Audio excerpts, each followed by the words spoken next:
Ei, eu queria água, Adriano. Pegue água pra mim. Pegue água pra mim.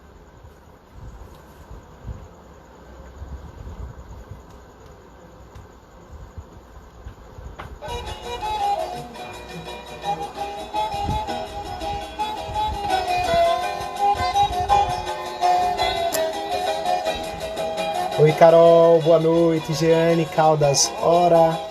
Sejam todos bem-vindos mais uma vez. É muita coisa, viu? É muito detalhe pra gente discutir, pra gente bater esse papo aqui. Tem muita coisa. E eu tenho certeza absoluta que vocês devem estar aproveitando aí para aprender muita coisa bacana, assim como eu, aqui do outro lado. Vou chamar o Wagner novamente para que ele possa participar da transmissão junto com a gente.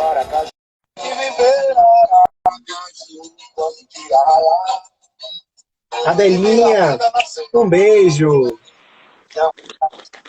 Vamos lá, Wagner, vamos dar continuidade à nossa live aqui. Rapaz, é muita coisa, viu? O pessoal vai entrando aí, a professora Rosilene Pimentel entrou agora. Um beijo, obrigado por continuar com a gente aqui. É sempre uma alegria para nós tê-los conosco nesse momento especialíssimo de discussão e de bate-papo aqui sobre a literatura brasileira e a literatura produzida aqui no nosso estado de Sergipe. Então, a gente estava falando sobre a presença marcante das mulheres no cordel sergipano. O Wagner, inclusive, citou algumas obras que foram lançadas por coletâneas, né, que foram lançadas aqui no estado de Sergipe por autores cordelistas, inclusive uma coletânea só de mulheres cordelistas, né, Wagner?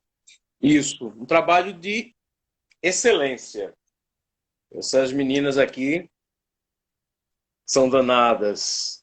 Danadas. São fortes, Valete resistentes, Nascimento, bravas. Daiane Hã? Sacramento lá à distância. Muita gente Toninho, boa. Mariana verdade. Félix, Tem muita gente bacana. Dona Dona Alda, né? Genária, de São Uhum. Cristóvão.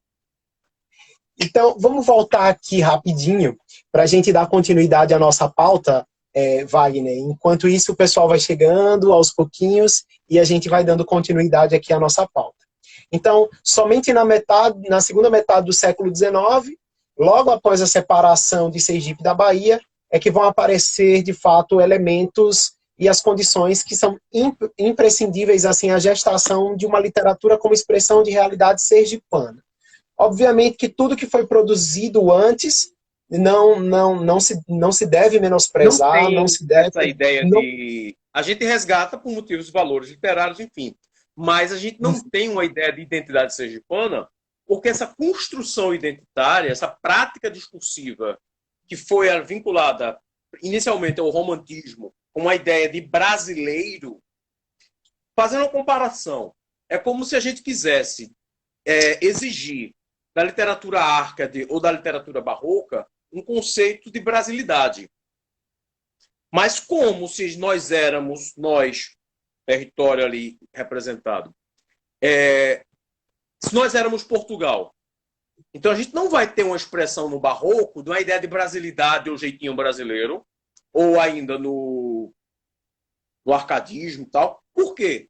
Porque a gente não tem um conceito construído, uma prática discursiva de dizer assim, olha, agora é Brasil. Isso só vem com a independência em 22 e que vai trazer essa ideia de Brasil. Então, se a própria ideia de Brasil ainda está em construção, nós, Sergipe, que ainda estávamos extremamente vinculados à Bahia, ainda não tínhamos um conceito de Sergipe.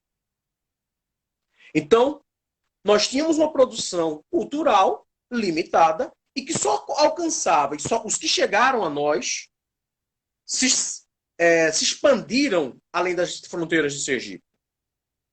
Né? Ninguém, praticamente, eu não consigo lembrar agora de nenhum autor que tenha permanecido no cânone como nossa referência dessa turma mais antiga, digamos assim, que tenha ficado restrito a morar, a viver em Sergipe.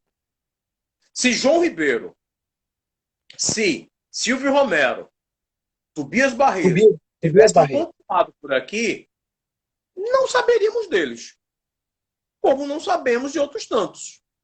Se Hermes Fontes tivesse ficado aqui, não tivesse ido para o Rio de Janeiro, não saberíamos deles. Porque uma das coisas importantes é que, eu sempre digo aos alunos o seguinte, que onde está o eixo econômico, também está o eixo cultural. Fato. Onde está o eixo econômico, também está o eixo cultural. Então, quando você pega isso, Barroco, qual é a capital do Brasil? Centro cultural e econômico, Bahia. Por isso que o Barroco se expressa na Bahia. Mas vem a mineração no século XVIII. Minas Gerais passa a ser o centro econômico. Onde é que se dá a produção Arcade? Minas Gerais. Quando vem a ideia de capital, transferência da família real portuguesa, a fuga de Napoleão, fugindo de Napoleão, se instala no Rio de Janeiro, e o Rio de Janeiro passa a ser o centro das coisas, aí eu uso o dito popular português. Esquenta-se quem está perto do fogo. Então, o Rio de Janeiro passa a ser o centro cultural. Então, a expressão cultural do século XIX vai se dar no Rio de Janeiro. Romantismo, realismo, naturalismo, parnasianismo, simbolismo. Período de transição com pré-modernismo, cada um no seu canto. Porém, a primeira escola literária que a gente tem, efetivamente, com esse nome no século XX, se dá onde? São Paulo, que já é, neste momento, na década de 20, já é a locomotiva que se arrasta o Brasil, como se diz na época. Então, quem permaneceu vinculado a Sergipe se dissipou. Então, se hoje nós temos os nomes de Silvio Romero, Tobias Barreto, A, B ou C, como cânone no século XIX para cá, a gente só tem porque foram pessoas que foram buscar essa legitimação fora. Quando porque, por exemplo, século XXI, só fechando o raciocínio dessa cronologia, quando chega o século XXI, hoje, onde é que está o dinheiro? Hoje, o centro econômico não tem mais um centro. É eletrônico, é virtual, é moeda virtual, é transação eletrônica. Então, graças ao suporte que a internet nos dá, é que também você pode ter uma projeção cultural de qualquer tipo graças a essa ferramenta, porque o dinheiro ele circula. E aí a gente dá exemplo. É aquele cara que é youtuber no interior do Piauí.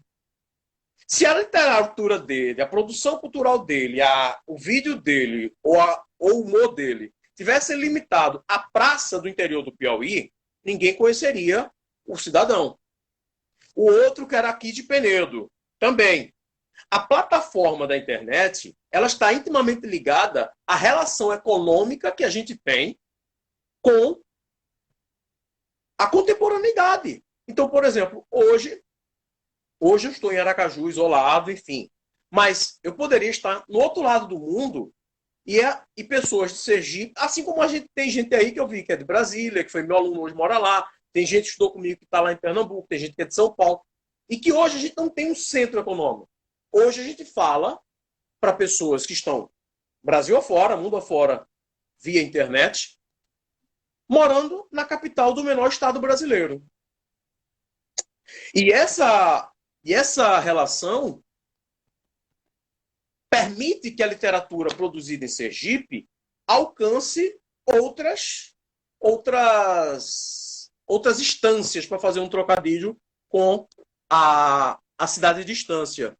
Né? Por exemplo, alguns movimentos culturais, como o de Glória, por exemplo, a Academia Gloriense de Letras, com o Carlos Aragão, com o Jorge Henrique, pessoas com o Lucas Lamonier, eles têm uma estreita relação com o pessoal de Cabo Verde, os nossos irmãos lusófonos de Cabo Verde. E isso é uma relação em tempo real, via essa mídia com sentido latino mesmo, essa média de mediação do meio que a internet proporciona. Então, se hoje, por exemplo, as pessoas, eu morando em Aracaju, as pessoas podem me ler em diversas partes do mundo, podem ler minha tese, quem tiver curiosidade, a minha tese trata de Silvio Romero e José Veríssimo, dois historiadores, um paraense e outro sergipano. Mas quando eu cheguei na USP com esse projeto, ninguém olhou para Silvio Romero como sergipano, mas sim como o grande historiador brasileiro. Essa dimensão que a gente não dá aqui se dá na USP, por exemplo. Essa coisa de achar que ele é o sergipano, é meio que restringir o polígrafo imenso, enorme Silvio Romero a uma questão local. E que, não, Local, que é um grande erro restrita, né? nosso. E aqui é um grande erro nosso. A nossa discussão é muito maior. A nossa amplitude é muito maior. E realmente bomba é muita gente. Muito conceito. É desconstruir muita Você, coisa. você trouxe aí essa questão, fez aquela cronologia e tudo, citou aí o período do Barroco. Por exemplo, alguns nomes que são desconhecidos e que alguns autores trazem. Por exemplo, da fase barroca sergipana. O padre Lourenço Ribeiro, lá do século XVII, o Luiz Canelo de Noronha, do século XVIII, né, e que foram membros da Academia Basílica dos Esquecidos, né? Foi a primeira academia fundada no Brasil. E eles se enquadram na chamada fase barroca. E é muito pouco conhecido. Se você não se debruçar nesses estudos, pouco você vai conhecer desses autores, né? E é justamente um dos problemas que a gente tem do ponto de vista da pesquisa científica. Na tese, eu tive sortes e azares, né? Digamos assim, usando o plural aqui, porque é o seguinte, documentação no Brasil é considerada coisa dispensável, descartável. Recentemente, um desmiolado propôs no Congresso Nacional que tudo aquilo que fosse digitalizado podia ser incinerado. Né? É mais ou menos como se ele tirasse uma foto da mãe dele e pudesse jogar a velha no caixão. Né? Ou queimasse a velha. Digamos assim, usando um termo bem coloquial. Porque também tem outras coisas de cultura material que se perdem. Por quê? A gente, às vezes, é surpreendido pelo acaso quando a gente tem uma sorte de encontrar dentro de um livro, como eu tive essa oportunidade, do microcosmo do Hermes Fontes, chegou às minhas mãos. Quase a gente não encontra o exemplar de obras de Hermes Fontes em Sergipe, É né, verdade. primeiras edições. É muito difícil, muito difícil. Né? Mas eu tive a sorte de comprar isso num sebo e o danado do sujeito que foi dono do livro, e aí, por isso, Carolina, eu falo de sorte, Carolina perguntou sorte e azar, eu digo, a gente encontra essas coisas. Porque o danado do sujeito que foi dono do livro, do microcosmo, ele rasgou um jornal, dobrou uma notícia e guardou lá dentro do livro de Hermes Fontes, que era a notícia do suicídio de Hermes Fontes que tinha dado no jornal. Eu, que já pesquisei com jornal, precisei do memorial do primeiro jornal de Sergipe, o Recompilador Sergipano. O memorial de distância não tem. Eu achei no Rio de Janeiro. Então, a gente procura na cidade onde o jornal surgiu, não acha. E aí, de repente, você encontra um jornal dobrado, a folha do jornal dobrada, com a notícia que você quer dentro do livro que você acha do autor. Então, por isso que eu digo a sorte. E o azar é, por exemplo, você ir atrás, se desbancar, fazer uma viagem, e de repente alguém dizer assim, olha, eu não vou dizer que aconteceu isso no Memorial Distância, que hoje está caído. Quando eu fui procurar o recompilador sergipano lá, me disseram que tinha um louco qualquer, tinha descartado os jornais antigos, liberado para o pessoal cortar para fazer bandeirinha. Então aí você diz que é azar, mas você está no azar de morar num lugar em que se não dá valor, em que não se dá valor às coisas. Ou, por outro lado, você ir num acervo no Rio de Janeiro e no meio de papéis perdidos, você encontrar um bilhetinho autobiográfico do Silvio Romero. Estava lá nem catalogado, e aí é o golpe de sorte, só vai porque acha, porque vai joeirar, vai peneirar isso para ver se acha o ouro. E aí você acha lá um bilhetinho que ele fez com um sujeito que não estava catalogado na pasta, ninguém tinha ciência daquilo na documentação, e aí você encontra um bilhete que lhe dá uma informação que você não tinha até então. e que ninguém pode negar que não é verdadeiro quando você afirmar no seu trabalho científico, porque está com a letra do sujeito. Então eu digo sorte e azar para mostrar que às vezes a gente faz a sorte e o azar, viu, Carolina, acontecerem. Mas o azar, às vezes a gente encontra gente que não preserva. Então, se hoje eu tenho dificuldade de encontrar material do século XIX, avalie do século XVII. Imagine, Jesus. Há uma ausência da preservação, da conservação de toda essa memória e que é fundamental, inclusive para a pesquisa, né? Por exemplo, o Sebrão Sobrinho, ele vai atribuir ao professor Joaquim Maurício Cardoso a edificação da intelectualidade sergipana, em 1829. E juntamente com a circulação do recopilador sergipano, em 1832, que foi o primeiro órgão da imprensa sergipana, que foi fundado lá na cidade de Estância, em Sergipe. Isso. O Monsenhor Silveira, o fundador do jornal, né, o grande povoador da região centro-sul do estado, diga-se de passagem, Monsenhor Silveira, quando dei aula em Estância, no Instituto Diocesano de Estância, aliás, Instituto Diocesano da Estância, esse é o nome do colégio, né? O Silveira de lá, viu, boa parte são descendentes do padre. O Monsenhor Silveira, que era jornalista, político, ele se inspira no modelo do jornal Carapuceiro, de Pernambuco, do Lopes Gama, e monta um jornal em Estância, né? Uma coisa importante, um dos trabalhos que eu fiz sobre temas ligados a Sergipe, e aí deixa eu só pontuar uma coisa. Por que eu me entendo sergipano e fui declarado cidadão sergipano quando virei cidadão itabaianense? Seguinte, eu, na graduação, sob orientação da professora Leônia Garcia Costa Carvalho, eu fiz iniciação científica, né, querida Leônia, eu fiz iniciação científica sobre os aspectos da poesia condoreira do Tobias Barreto. Eu fui estudar o romantismo, a escola do Recife, e a partir da pesquisa sobre o negão Tobias Barreto, o primeiro professor de nível superior negro do Brasil, eu cheguei a Silvio Romero, na escola do Recife. Porque as reedições do Tobias foram feitas, organizadas por Romero. E aí foi o meu contato com Romero. Desse contato da graduação com Silvio Romero, veio o mestrado lá na UFES sobre o História da Literatura Brasileira do Silvio Romero como um projeto de discussão nacional, um projeto de nacionalidade. Eu vi alguns paralelos com a ideia de projeto de nação do Stuart Hall com a obra do Silvio Romero.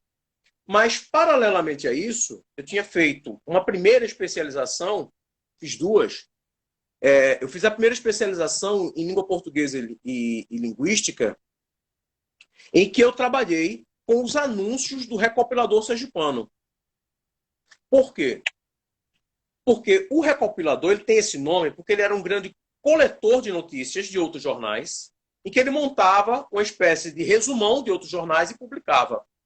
A única produção local no recopilador sergipano era a carta do editor, que era de autoria do Monsenhor Silveira, e os anúncios das vendas, do comércio, enfim, os anúncios locais.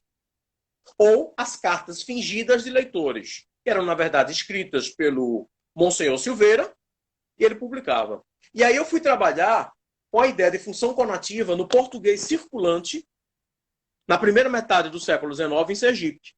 Porque era uma especialização em língua portuguesa e linguística, eu entrei nessa questão do jornal. A segunda especialização eu fiz em cima da obra de Amando Fontes. Os dois romances de Amando Fontes, Os Corumbas e Rua do Siriri. Os Corumbas e a Rua de Siriri. Uhum. Né? Que são de 1933 e 1937, respectivamente. E aí foi que nessa fase que eu também descobri, em contato com o pessoal do Rio de Janeiro, as netas do Amando Fontes, Regina e Lilian Fontes, que é a obra que todo mundo dizia que do Armando Fontes, que estava inacabada, o deputado Santos Lima, foi concluída. Né? O único, porém, é que o Armando morre e não revisa o livro. E a família decidiu não publicar. E aí a obra existe como inventário, espólio de família, e não está disponível, porque na época que eu conversei com as netas dele, era um inventário que envolvia, na época, 17 herdeiros. Então o bolo estava muito grande. Então nem acesso à obra eu tive, mas aí eu consegui a informação de que a obra existia. E aí, graduação, especializações, o mestrado com temas ligados a Sergipe e o doutorado. Esse aí eu tive que sair porque não tinha doutorado em letras aqui na época. E aí eu fui para a USP fazer em cima do História da Literatura Brasileira do Silvio Romero, vinculando a ideia de que o cânone da história literária, de historiadores da literatura, estava intimamente ligado à profissão docente. Quem tiver curiosidade, dê um trabalhinho fazer, dê um trabalhinho pesquisar. Eu pesquisei, foram 4 cidades e 11 acervos: Aracaju, Belém, Rio de Janeiro e Washington. Cerca de quase 200 cartas do José Veríssimo e do Silvio Romero para o Oliveira Lima estão na biblioteca da Universidade Católica de Washington, os acervos do Rio de Janeiro, Colégio Pedro II, enfim. Foram muitos documentos de diversas vertentes. Cartas, folha de pagamento, fotografia, enfim. Mas valeu muito a pena. E aí, se vocês jogarem meu nome completo e a sigla da universidade, encontram minha tese. Wagner Gonzaga Lemos, USP, jogando no Google, a primeira coisa que vai aparecer é o arquivo da minha tese. As 523 páginas de sofrimento. E além do Recopilador Sergipano, há um outro jornal também, de São Cristóvão, chamado O Noticiador Sergipense. Eu não sei se você já ouviu falar desse. Ele, na verdade, ele prestou... no Instituto Histórico. Isso, prestou inestimáveis serviços, né, à cultura da região e tal, porque ele divulgava, na verdade, em todo o território nacional, as produções de autores conterrâneos, de autores locais, né? Por exemplo, a letra do hino de Sergipe, né, atribuída a Oliveira Campos, com a adaptação musical de Frei de Santa Cecília, foi noticiado nesse jornal de São Cristóvão, e várias outras produções culturais também do período. Plagiado, então, né? A melodia do hino de Sergipe é plagiada de uma tocata italiana, né? É uma discussão que é só uma live só sobre isso, né? Embora ainda se discutisse naquela época o conceito de plágio. O conceito de plágio ainda era muito... Mas passou de 8 compassos, é plágio. Já é plágio. A melodia do pananana. Diga-se de passagem, né? Há uma letra... Há um texto do Ariano Suassuna. Ariano Suassuna estudou no mesmo colégio que eu estudei lá em Recife, né, em épocas bem diferentes, diga-se de passagem. Eu estudei em Recife, eu estudei no Colégio Americano Batista, né? E estudei em 2 escolas, inclusive uma das minhas colegas de escola de Recife entrou aí no Colégio Visão. Eu estudei no Colégio Visão e no Americano Batista. O que acontece? O hino do Americano Batista não é um hino bonito, mas há um disquinho que eu tenho, vinil, que tem essa letra e tal, e a Ariano Suassuna, como ex-aluno, escreve a apresentação do disco. E ele diz o seguinte: a letra é feíssima, assim como é feia também a letra da Marseillaise. Mas os hinos, eles não são apenas... Eles não se tornam bonitos às vezes pela beleza estética, mas sim pelo que eles representam. Então, com Cânticos Doces, vamos celebrar... Como professor de literatura, eu digo, a letra não é bonita. E é um hino que não é muito conhecido. Quando a gente canta lá no Instituto Histórico, cantam os sócios. E tal. Sheila está perguntando se eu sou sergipano. Hoje eu sou. Né? Hoje eu sou. Ela está colocando aí, ela foi aluna da professora Sara, né? Sara, minha querida amiga. Então, hoje eu sou. Mas o hino de Sergipe, ele não é bonito, de um ponto de vista estético e tal. Mas ele vai ser importante por algumas representações. Né? Assim como, por exemplo, o selo do estado de Sergipe, né? O brasão de Sergipe, ele é um conceito de plágio estético. Não vou dizer plágio, mas uma adaptação, uma aculturação disso. Se vocês notarem bem, há uma questão marcante, que é aquele indígena, com um cocar na cabeça, com a lança na mão, empunhada, um peito erguido, né? O balão representando o futuro, né?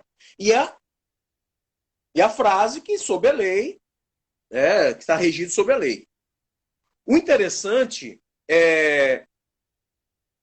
a se observar é que aquele recurso imagético pega a ideia do indígena com representação majestática. Como assim? Toda cena de coroação que você vai ver em qualquer quadro por aí, você vai ver o monarca, por mais velho que ele seja ao assumir o trono, ele pode estar com o maior bico de papagaio do mundo, mas ele nunca vai ser representado curvado. Ele vai ser representado de peito erguido, com um cetro na mão e com a coroa na cabeça. Então, nosso indígena, no símbolo do Sergipe, é uma dessas representações do século XIX, romantizada, né? romantizada, idealizada do índio majestático. O cocar em lugar da coroa, É a meio lança em lugar do cetro e o peito erguido com uma ideia de como eu devo dizer? Imponência, de força. De imponência, obrigado. E aí, o que é que a gente convém lembrar e discutir? Uma das coisas que a gente pontuou nessa programação que nós tínhamos para o Instituto Histórico. Quem é o indígena? É a vítima de um processo de genocídio. A colonização do Sergipe é a comemoração da morte do último índio. É isso que se comemora. Quando a gente fala em 1590, lá, Cristóvão de Barros, aquilo a gente está celebrando assassinato. E é preciso que se diga isso. Eu também gosto de dizer, como eu sempre digo em todo canto do Brasil que eu bato minhas pernas por aqui, é o seguinte: o país, isso não se restringe a Sergipe, os topônimos, nomes de lugar, para os que nos ouvem, topônimo, nome de lugar, eles trazem a nomenclatura indígena em qualquer canto deste país. Aqui é muito marcante. A gente fala em Sergipe, Aracaju, Itabi, Itabaiana, Iba e assim vai. Inúmeras. Ah, mas é só aqui? Não. Garanhuns, saudade aí, pessoal do Garanhuns, beijo para vocês. Garanhuns, né? Maranguape, Capibaribe, Beberibe. E tantos outros topônimos e antropônimos. São Paulo, Anhangabaú, Anhanguera. Sim. E tantos outros, né? Aí eu pergunto, nos nossos topônimos estão os nomes indígenas. E no nosso fenótipo, a população indígena aparece? A gente olha para as caras das pessoas nas cidades, nos bairros. A gente vê traços indígenas marcantes? Não. E sabe por quê? Porque os corpos foram mortificados e as terras tomadas. Mas as terras têm os nomes daqueles que eram seus possuidores antes do genocídio.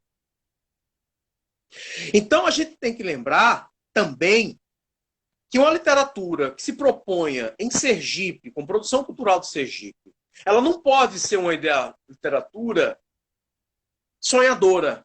Eu não entendo uma literatura que não seja engajada em diversos aspectos, como é a poesia de Santos Souza, como é a prosa de Giselda Moraes.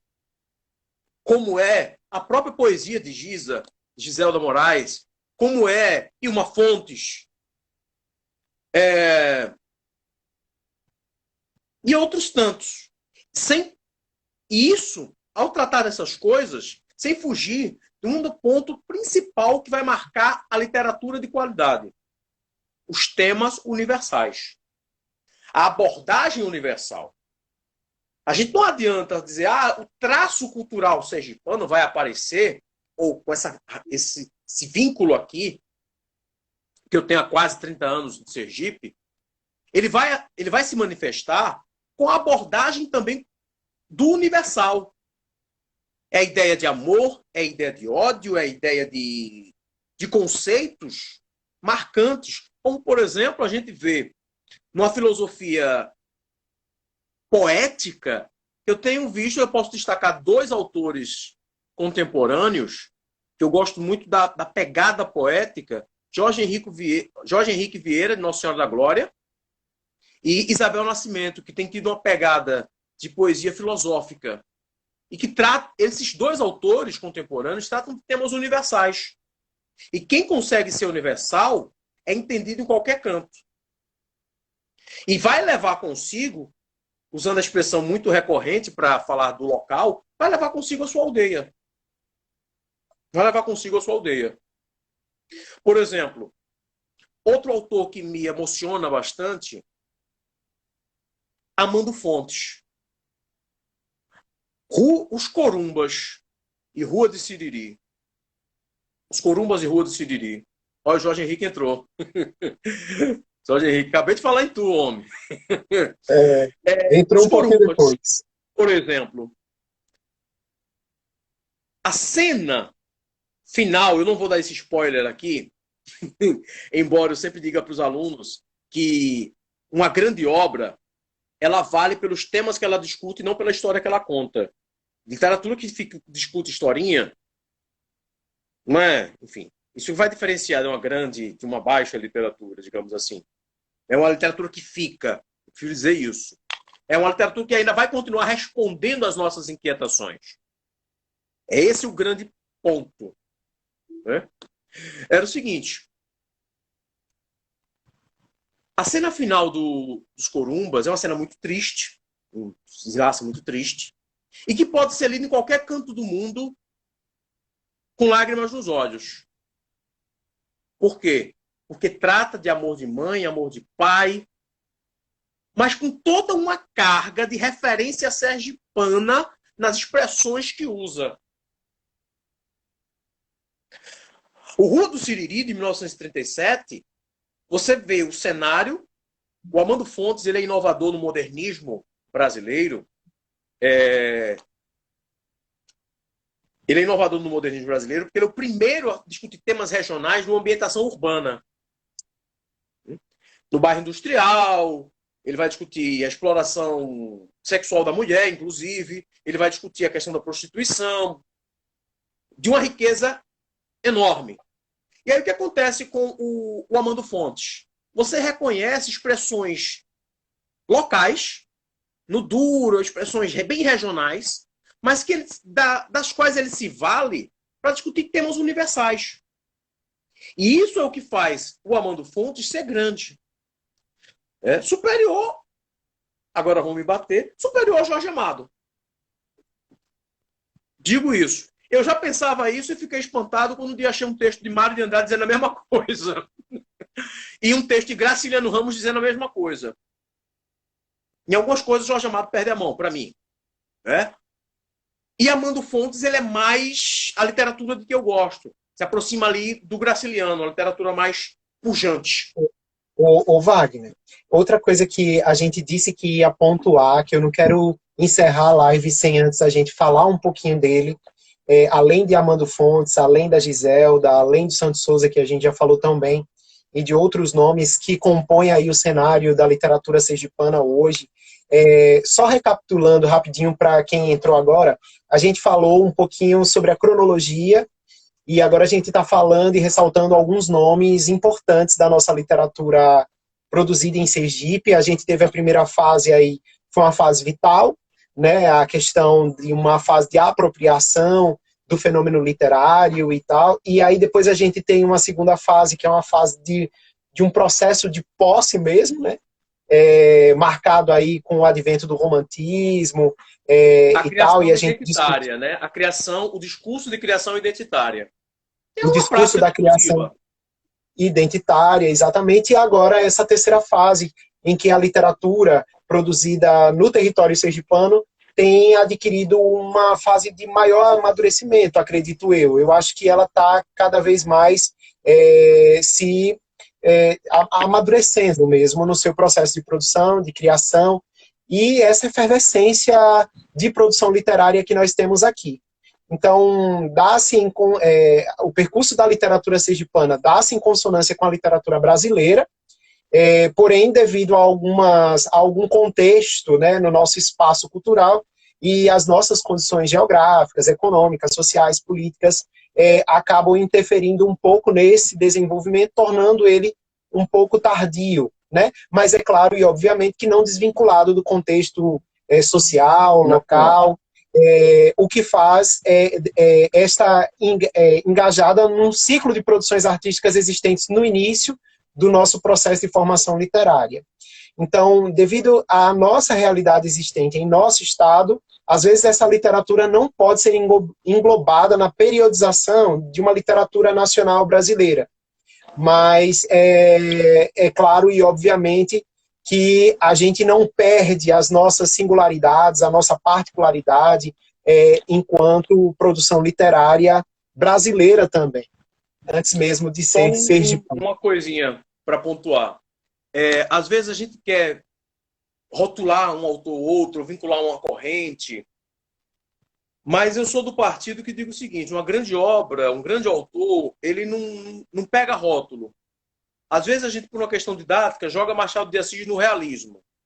Só por um momento assim.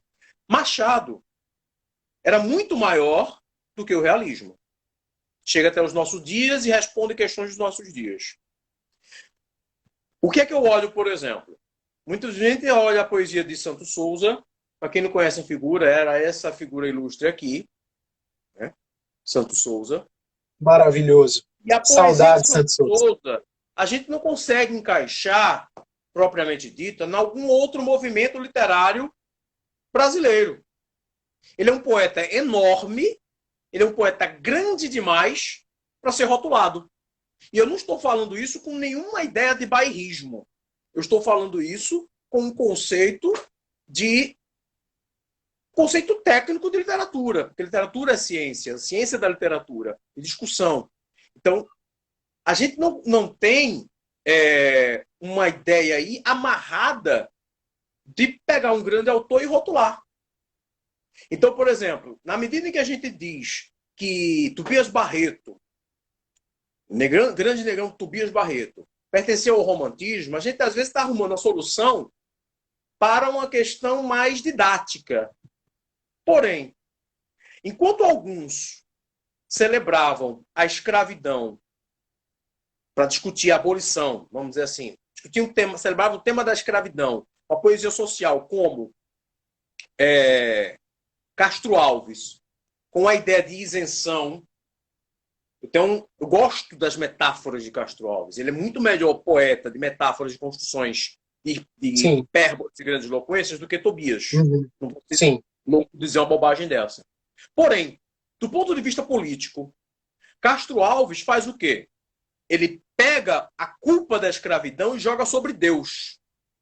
Ó Deus, onde estás que não respondes? Em que lugar em que te escondes embuçadas no céu? Para Tobias Barreto, o tema da escravidão era uma questão social que atingia não só ao preto, ao negro, mas atingia a todas as outras camadas. Aí o famoso poema Escravidão, de Tobias Barreto, em que ele vai questionar, com uma pegada que o romantismo não trabalhou, a escravidão como um processo social muito maior, em que ele tira essa ideia de pegada, de jogar a culpa em Deus, como Castro Alves faz lá no Navio Negreiro, ou A Tragédia no Mar, os dois títulos da obra, ó Deus, onde estás que não responde, sabe essa conversa fiada? E diz o seguinte: se Deus é quem deixa o mundo sob o peso que o oprime, se é ele que consente esse crime que se chama escravidão, para fazer os homens livres, para tirá-los do abismo, há um patriotismo maior do que a religião. E aí ele começa a discutir a ideia de a mocidade, a ideia da juventude, a ideia do movimento social, para questionar e quebrar com os elementos de escravidão. É esse tipo de poesia que não dá para encaixar simplesmente numa ideia romântica de poesia. Então, um grande autor, ele um gênio não se joga num rótulo. Um gênio não se joga num rótulo. Porque você acaba perdendo ele, né?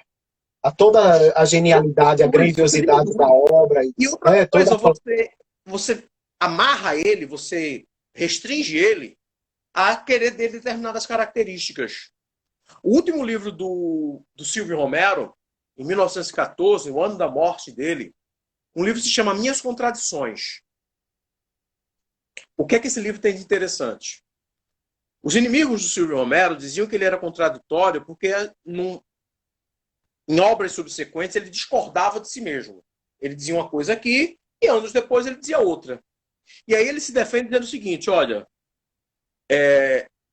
as pessoas me chamam de contraditório, mas é o meu direito de mudar de opinião. Eu não posso concordar comigo mesmo 20 ou 30 anos depois. Então, quando a gente pega um grande poeta, e aí eu vou falar da minha paixão pernambucana, que é o poeta Manuel Bandeira, quando a gente pega um poeta enorme como o Manuel Bandeira, dizer que ele era modernista, que mandou o poema Os Sapos para a Semana de Arte Moderna, e limitar um cara a um momento de 1922, um cara que morre em 68, uma longevidade, uma produção enorme aí, ou um Drummond, que morre em 87, e eu jogo, por razões didáticas, naquele movimento de segunda geração modernista, é pegar um poeta enorme, como é o Santos Souza, e limitar. E limitar. Então, essa ideia de a gente sempre querer periodizar é tolice nossa. Hermes Fontes. A poesia de Hermes Fontes namora um pouco de parnasianismo, um pouco de simbolismo, mas é gigantesca. Né? No meu perfil do Instagram. E tem um outro nome da literatura sergipana, muito pouco lido ainda, mas que Ana Maria Medina fez justiça ao nome dele, que foi o Mário Cabral. Deixa eu puxar logo aqui. A Ana Maria Medina, Fonseca Medina, né, pertencente à Academia Sergipana de Letras, uma excelente biografista, uma mulher extraordinária. Histórico também. Isso, extremamente sensível, uma escrita belíssima. Ela escreve esse calhamaço aqui sobre vida e obra de Mário Cabral. E ele tem uma obra chamada Roteiros de Aracaju, um guia sentimental da cidade. Edição, e eu sei que eu separei a segunda, né, como a Laila, minha ex-aluna lá de Amadeus, disse o seguinte: olha, ser um autografado não é Wagner. Ele é meu patrono, viu, Wagner? Se você quiser me dar esse livro de presente, tô amando aí a ideia. Ele é meu patrono, é patrono da cadeira número 1. Né? O Mário Cabral foi prefeito de Aracaju. No ano do centenário de Aracaju, ele publica a obra, essa é a terceira tiragem. Quando a gente começou a se corresponder, ele estava morando em Salvador e lá faleceu. Ele publica uma prosa poética chamada Roteiro de Aracaju. E que, assim, com as devidas proporções, ela me lembra um pouquinho as Ruas Encantadoras do Rio de Janeiro, do João do Rio. Né? Do João do Rio.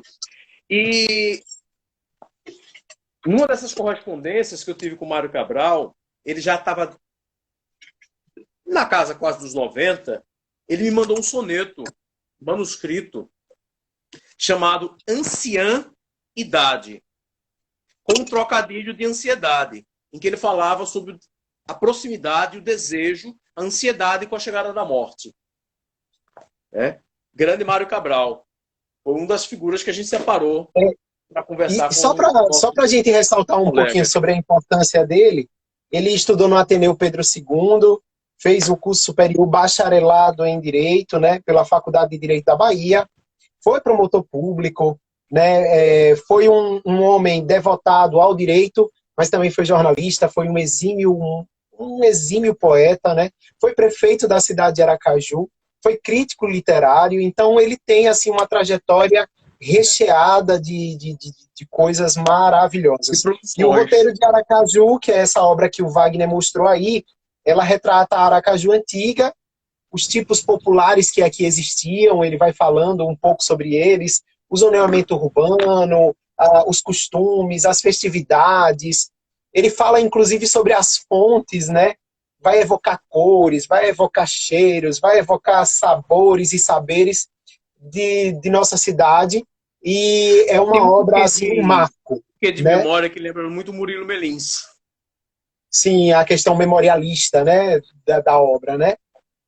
A obra foi um marco da história cultural do estado de Sergipe e eu acredito que valha, inclusive, uma sugestão aí de reedição dessa obra para que mais pessoas tenham acesso a ela e para que a gente possa revisitá-la sempre. Né? Tem que botar tudo. O processo é caminho agora, eu acho que é botar em plataforma digital. Esse é o caminho. Isso. E eu queria só citar, para a gente passar adiante, para a gente já se conduzindo à finalização da live, eu quero citar duas obras de Silvio Romero que são importantes, assim, para mim, pelo menos, que são os Contos Populares do Brasil e os Cantos Populares do Brasil. Duas obras aí extraordinárias do Silvio Romero e que eu acho que você tem algo a dizer sobre elas, de uma forma muito sucinta. Pronto. É o seguinte, o Romero, ele foi o primeiro sujeito no Brasil a discutir a literatura, a produção cultural considerada mais popular, como obra literária de valor. É o equivalente a fazer o seguinte, eu vou escrever uma história da literatura brasileira hoje e incluo um segmento para a literatura de cordel.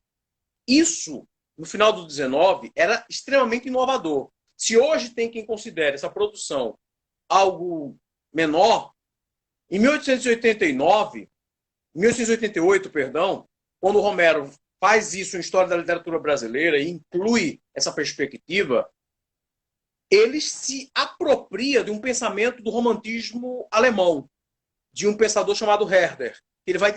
O Herder vai dizer que a alma do povo, a literatura do povo, ela está intimamente ligada a esse caráter popular, essa poesia popular, essa literatura popular. E é que isso é o verdadeiro retrato da nação.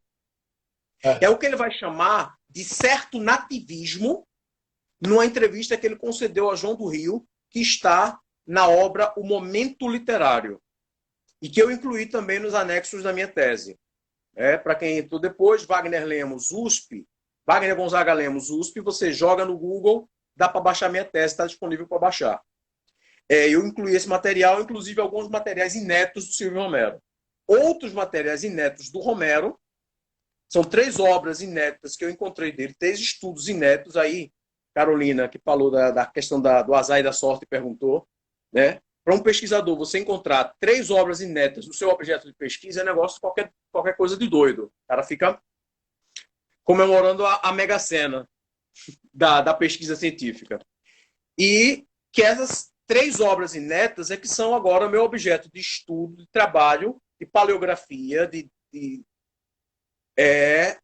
do pós-doutorado.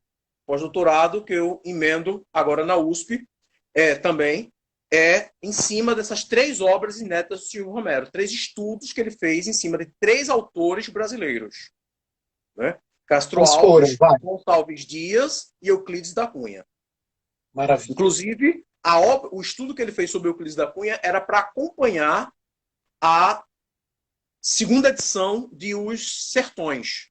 Só que a vaidade de Euclides da Cunha não queria aparecer com outra pessoa. Ele mesmo se... E esse material ficou inédito. Eu tive notícia dele por uma citação de uma obra das comemorações da Livraria Francisco Alves, até que o material se debateu na minha mão e aí eu fotografei todo e estou fazendo a paleografia. É uma das coisas que eu estou fazendo ultimamente. Maravilha. Paleografia, para quem está Então, ouvindo a gente, é pegar aquelas letrinhas, aqueles garranchos, os manuscritos da. beijo, Diga aí, Manu Manu. Rodrigues. Abraço. Um beijo, Manu. Abraão, É, Jorge Henrique aí dizendo que Procura Wagner Lemos é um Federal em gigante. Glória. Ah. Abraão, O de Abraão Garanhuns. Abraço, Gabriel, Abraão. Portal Cadê a Concursos. gaita, Abraão? Aí vejam, Gente, e antes. como eu dizia, paleografia, queridos, é aquele trabalho de pegar aqueles manuscritos, aqueles garranchos, e traduzir para português de hoje para entender. Eu fiz a Para dar paleografia. legibilidade àquilo, né? Isso. Eu chegou a um ponto que, felizmente, hoje eu reconheço a letra de Silvio Romero, trás para frente e frente para trás, e de Zé Veríssimo. A gente, depois de ler assim, 200 e tantas cartas da pessoa, tem uma hora que você já está dominando a letra dele. Inclusive, uma curiosidade sobre Romero. No passado eu conheci a Carmen Romero, que estava. Acho que ela chegou aí, não chegou, me abandonou na live. Ela mora lá no Rio. Eu encontrei uma anotação de Romero com a lista dos 22 filhos. 22 filhos, 3 casamentos. O Silvio Romero, tão produtivo em filhos, ele fez uma listinha que eu achei num livro, aí fotografei e mandei para ela, e ela não entendeu a letra do avô.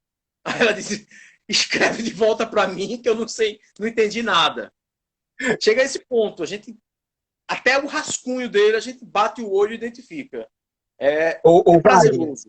só para a gente ir se encaminhando aí, a gente tinha anotado alguns nomes também para trazer aí para o pessoal que ainda está aí com a gente.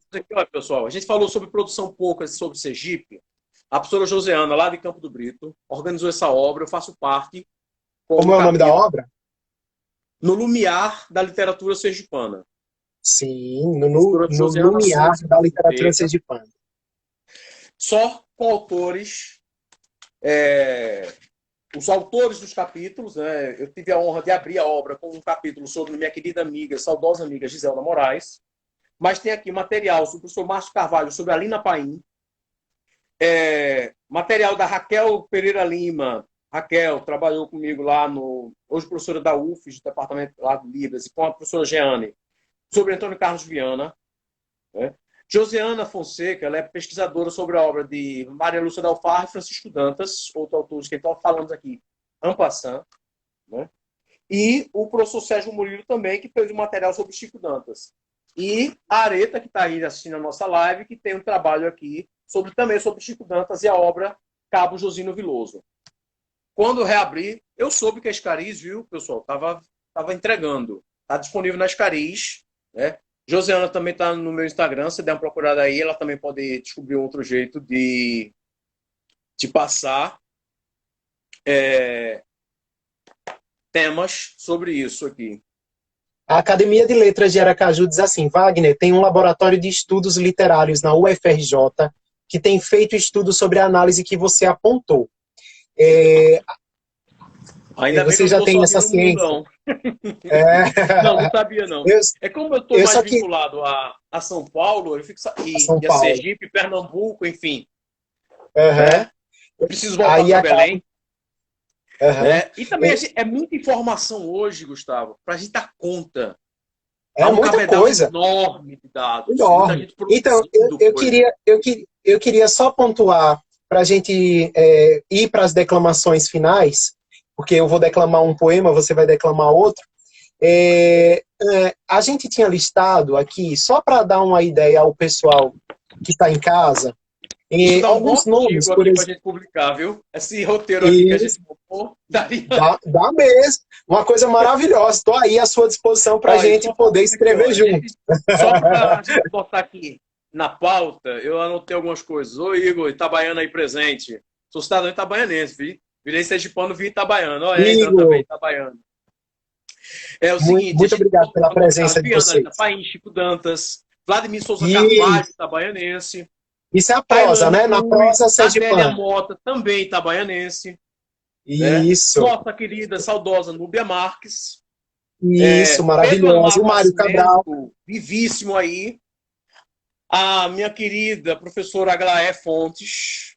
Na dramaturgia, no folclore, teatro, na cultura popular, no teatro. Né? Da prosa poética também. A Aglaé é uma referência. É, e a Temos minha presidenta no Instituto Histórico e Geográfico de Sergipe, né? aham. Na Alceu, grande povo poesia, de Garanhuns. na E poesia, a Lilian Rocha, Jeane Carlos, Gustavo, também é poeta e autor de já, literatura infantil, né? O Jorge Henrique, que está aqui na nossa live, é, sim, fã. Inclusive o Jorge Henrique é compositor, viu? Não sei, é cordelista, maravilha. poeta de um tipo de estrutura poética e compositor, viu? Para quem não sabe, compõe até para rock. O cara é fera. Pedro Amaro, Isabel Nascimento, Né? o Pedro Tobias Mara, Isabel Barreto, né? Nascimento, as meninas a nossa Academia Sergipana de Cordel, ela tem uma maior representação feminina de literatura de cordel no país. Não é só a ideia da coletânea, não, mas a literatura de cordel na Academia Sergipana, de cordel, ela tem uma representatividade interessantíssima. Segmentos dos mais diversos, pessoas de Simão Dias, como Gilmar Ferreira, Daiane Sacramento de Estância, o Jorge Henrique, Nossa Senhora da Glória, onde eu comecei minha carreira de professor, né, no sertão sergipano. E este Na preto parte aqui, infantil, pernambucano, sergipano, também. na parte infantil a gente havia listado a Aglaé Dávila Fontes, a Jeane Você, Caldas, Gustavo, Jane Caldas e Lilian Rocha. William Rocha, Ailés e tantos outros que também compõem aí a cena da literatura infantil. Aqui a gente está citando uns ou outros que têm Não dá desenvolvido conta. Não dá não dá conta. conta, a produção é muito vasta, tem acontecido inúmeras coisas na cena literária em Sergipe, na cidade de Aracaju, e, de fato, é muita coisa acontecendo. A gente vai agora para declamações finais, e aí a gente fecha a nossa live na sequência. Mas, Wagner, eu gostaria que você fizesse as honras e fizesse a declamação do poema que você escolheu. Pronto. Uma das coisas que eu tenho trabalhado ultimamente é a questão negra, né? Tenho discutido, estou escrevendo algumas coisas, né? Nesse tempo de isolamento social, estou escrevendo um livrinho que não tem nada a ver diretamente com a minha produção acadêmica, enfim, um livro sobre comida, só dando spoiler aqui. E estou escrevendo agora um artigo sobre Lima Barreto e uma relação dele que eu descobri com o Silvio Romero, no acervo do Silvio Romero. Eu tenho uma fotografia de um material e comecei a escrever. Eu tenho me posicionado muito, né, nesse sentido, porque estava até conversando com isso com o professor Romero Venâncio, no Novembro Negro, lá no encontro da Elese, sobre essa questão. Hoje, pelo menos o Romero me disse isso, eu fiquei pensando, ele disse, olha, você aqui de Sergipe, local mesmo, doutor em literatura negra, que eu me lembro, só tem você. E aí falta, por exemplo, para os meus alunos negros, futuros orientandos, pessoa que tem uma representatividade. Eu sei, eu que fui aluno em Sergipe de escola pública, Colégio Médici, que agora é Mandela, o Colégio João Alves, que agora tem outro nome que não me vem à memória, fui aluno de escola pública, é morador de periferia. O quanto é importante ter um professor que tenha alcançado um doutorado na melhor universidade do país e como isso é importante para a causa negra. Então, quando eu estava há 2 dias de defender a minha tese, eu escrevi um poema. Há muito tempo eu não estava escrevendo poesia. E é um poema que eu recitei no final da defesa, quando eu fui declarado doutor, enfim. E é um poema que tem a ver com essa minha história de negritude. Porque eu sei o que é ser vítima de preconceito racial, né? Eu sei o que é ser vítima de preconceito, porque você quando me conheceu era enorme de gordo. E eu sei o que é a gordofobia. As pessoas ficam dizendo que as palavras não existem. Eu sei como é chato ver na internet, por exemplo, postagem como a expressão gordice. É uma idiotice. E o poema que eu escrevi há 2 dias da minha defesa, a antivéspera da na véspera da minha viagem em São Paulo, para defender em setembro o doutorado, se intitula De um Negro Universo. E diz assim: trago em minhas mãos um punhado de estrelas. Carrego no alforge a cor do sangue que escorreu nas frestas do navio negreiro. Sobre os ombros sinto o peso dos olhares de opróbrio, dedicado à noite gravada na minha pele. Mas levanto a cerviz com a força daquele que se descobriu negro forro. Daquele a quem mais importa o voo do que o rastejar, e que para si tomou o poder de narrar a própria história. Trago nas mãos os feixes de luz de livros